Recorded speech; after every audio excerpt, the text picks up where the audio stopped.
ফরজ নামাজের সালামের পরে দোয়া কবুল হয়, পারলে পড়বেন, বলে যাই 3 বার এই দোয়াটা পড়বেন, ওয়া উফাউযু আমরি ইলাল্লাহ ইন্নাল্লাহা বাসীরুম বিল ইবাদ। কয়বার? 3 বার। এরপরে ডান হাতের আঙ্গুলের করগুলো গুনে গুনে 11 বার আল্লাহর একটা ইসিম পড়বেন, ইয়া নূর।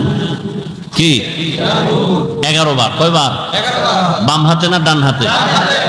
এবার ডান হাতে পড়ে চোখে ফু দিবেন, চোখের পাওয়ার বাড়বে, আর পাওয়ার না বাড়লেও যা আছে তা নষ্ট হবে। ফু দিবেন কেমনে? বাম হাত দিয়া।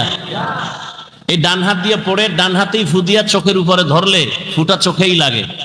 এরপরে ডান হাত মাথায় রাখবেন, মাথায় রেখে 11 বার ইয়া কবিয়্যু ইয়া কবিয়্যু। কতবার? 11 বার। 11 বার। আল্লাহ জেহেনের দরজা খুলে দিবেন, ব্রেন বাড়ায় দিবেন।